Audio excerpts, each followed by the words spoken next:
What's up, y'all? It's JP 3000. I'm here with Len. Len. Appreciate that, man. Thank you for your time. And Len, man, how did you get into trucking, man? I really got into trucking based off my cousin's experience. He's been driving about 15 years now. I've been driving about almost 3 full years kind of now. And I just really need to get out of my hometown. Yeah. And I just needed to make money. Yeah. So, what do you like about trucking so far? What are some pros and cons? You know, kind of what's your experience in? I would say my pro in trucking is my work is defined only by me and not on a team or not based on other people's goals. If other people mess up, then it can fall on everybody. You know what I'm saying? So I guess that's definitely a pro, and not having a boss on top of me at all times. So are you succeeding in this kind of a work environment? And that's one question. And then another question is, where do you see yourself going from here? You know, whether you want to, like, what are some of the avenues you're looking at since trucking, and what has trucking allowed you to see? I'll put it like that. What has trucking allowed you to see? Okay, the work environment is pretty good since it's based on just strictly my work ethic and not nobody else's. And a couple of avenues that I've been looking into outside of trucking, like trucking exposed me to. Yeah. I never knew trucking was as big as it is. Dude, man, I tell people that all the time, man. It ain't just trucking, because like you look at trucking and people just think the semi truck. Mm-hmm. But you got that, and then how big flatbed, and you got reefer, and you got dry van, and you got heavy haul, and you got tanker, and you got specialized, and that's just in that trucking part. Yep. And then you got like shipping containers and going into ports and stuff where you have to have your TWIC card. Also, make sure y'all get y'all TWIC card out there.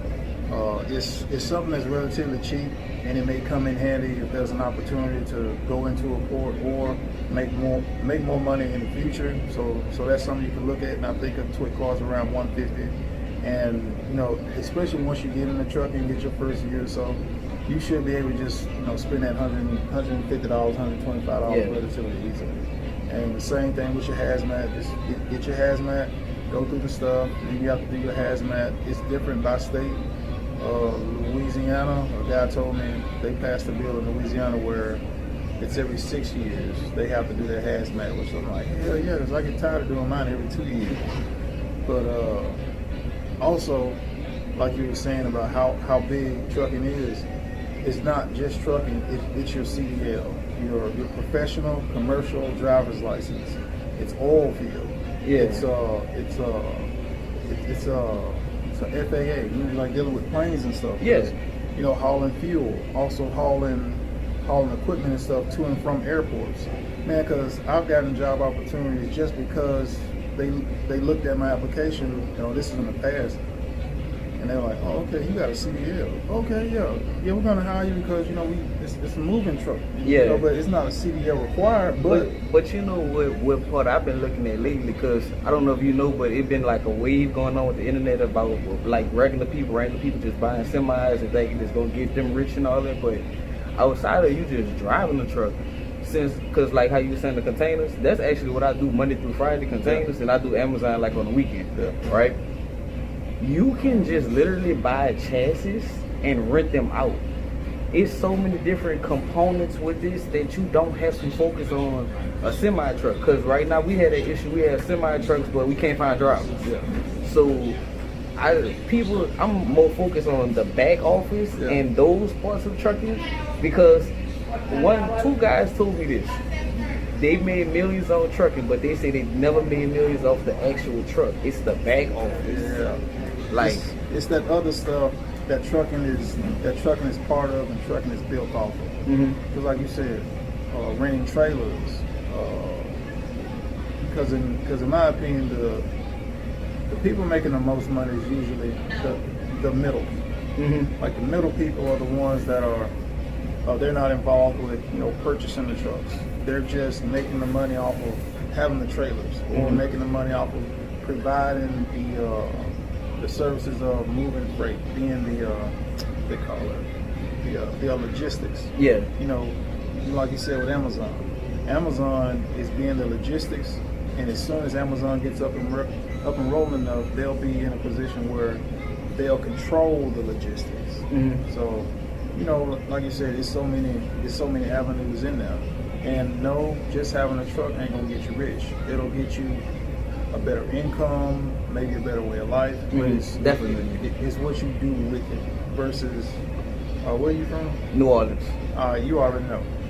The average income for the state of Louisiana, Pitiful. yeah, $40,000 a year versus when I first started driving, my first good solid year of trucking was probably like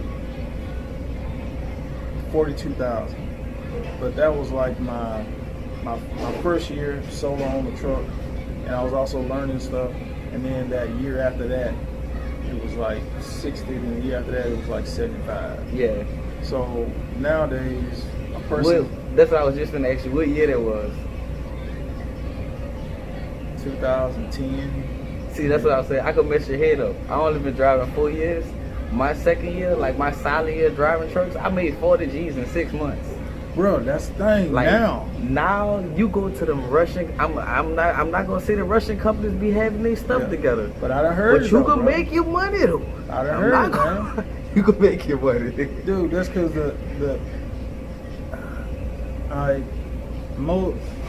most people in the United States, they're trying to undercut everybody so they can keep as much profit. The Russians have figured out that sweet spot of, hey, as long as you keep your drivers, you got good quality drivers, and they're rolling and they're bringing money in, they're going to keep bringing money in, because really all the drivers looking for is good quality consistency. Yeah. You know, it's like the same thing, like you said, you pulling containers, then doing the Amazon on the weekend. And as long as you can stay consistent, you got consistent money coming in. Yeah, definitely. And another thing about consistency is you can build a future with consistency. You know, if a person's trying to accomplish saving a certain amount of money, if you maintain that consistency, and that consistency, you can depend on it week to week to week. You know, you can depend on accomplishing that goal. You can see that goal coming versus making $30,000 a year or 35. You sitting there, you trying to save up money to buy a house. Years go by and you like, man, I still ain't close to it. Years go by, you still ain't close to it. You know, trucking ain't for everybody, but it's a great opportunity, especially for our people to be able to be a part of the industry, because whether people realize it or not, the trucking industry is a really, really powerful industry, because you can see with the pandemic, when they shut everything down, everything just went to trucks. But they can move on a truck. And you bring up a good point about how much you made in that 6 months. I made like 42,000 in 6 months in the oil field, and we worked 2 weeks on, 1 week off. After that, I was like, yeah, the oil field, well, I'm going from here on out. When the oil field is good, man, the oil field is good. I've made short films with people. I've made videos with people that they work in the oil field with me. We worked at the same places, or like we passed each other, and then we got a chance to link up and make some video and some content. That stuff is on my YouTube channel. Hey man, you got a YouTube channel or like any projects, anything like that you're working on? No, not a YouTube channel or nothing, but you could hit up my company up, and we doing a lot of container issues, and I think we're gonna start teaching other carriers how to fall into the container business with obtaining their SCAT codes, getting into the rails, getting signed up with the rails, learning how to do clearinghouse, you know, different stuff which you're getting on authority on the container side, which a lot of people don't know. A lot of people think getting there on authority, they have to cop a dry-van trailer, cop a reefer trailer, a flatbed, and just run load board when you don't have to. Nope. They got brokers calling the phone all day long with loads for containers, and a lot of people don't know what containers. It's a reason why when you go to the container side, a lot of it is all on the operator. It's all on the operator because these logistics companies don't want to deal with the headache of trucks. Yeah. But they getting paid off every part. Like, You getting they getting line haul fee. Then out of that line haul, they charging 20% of the fuel surcharge. Then they charging an extra backing on the chassis. They charging extra backing on the. It's Cut out the middleman. It's so much money that they missing that they cutting the driver out of. It makes no sense. Like we didn't have loads where we didn't got paid $1,100 to do local work. You know how much the carrier would have paid the person? Like 500. If that. I was working for a carrier, Lee Stone, doing containers. A local run is $50. Hell nah, bro. Like what? Hell $50. nah. Hey, I can't do it. I gotta pay for that gas, all what? No, I gotta pay for that gas. I mean, I guess if it's like you talking about for the driver. That's how much the most companies. Where I'm running the containers for a local run is like $50. Some companies is like $30. How many of those are you doing in a day? Who, me? Yeah. I don't do them. We don't do just strictly I know local I'm saying stuff. like a hypothetical, like if a driver was doing. You'll do one local run, and then you might do a regional run. Your regional run probably might pay you like $6.17, or might pay you like $4 something or something like that. So you add that with the 35. Your 35, that local run usually be on the back end when you're coming back to the rail. And then you pick up something at the rail and bring it back to the yard. That's your local run. You see what I'm saying? Oh, okay. It's like, and they try to count like a yard move or something. Okay. I got you. I mean, I thought about getting in the containers, but I like Amazon because it's light, and I'm not hauling heavy stuff. Yesterday was the first time I hauled. It was like 39,000 pounds. Everything else is like this load I just brought is like 1,000 pounds or so. Yeah. That's another thing. Like I done stopped telling people about like how stuff work with Amazon because I started to notice like Amazon is watching that stuff. Like they're watching that stuff. Like Amazon is watching what people put out in content. Like they're adjusting their prices. Mm-hmm. So yeah. like the more you hear people talk about, oh yeah, come over here to Amazon because.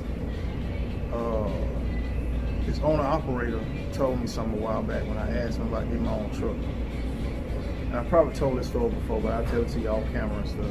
But I get it now. Like I understand why he said it, and I see it. But you know, keep your head up, bro. Keep doing what you've been doing, like you said. Your brother got a company, he doing good, and then you know, man, y'all just keep building together.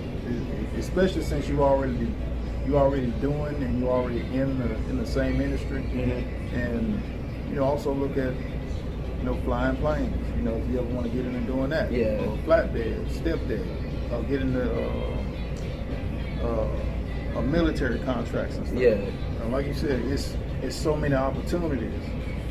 And the thing is, while so many people are trying to be athletes and entertainers, they got all this whole gigantic industry right here, man. That's relatively easy to get into. Yeah. And people can get into it as soon as they can drive. They can drive. They stay local. Yep. Or go across the country as soon as they come of age. That's it.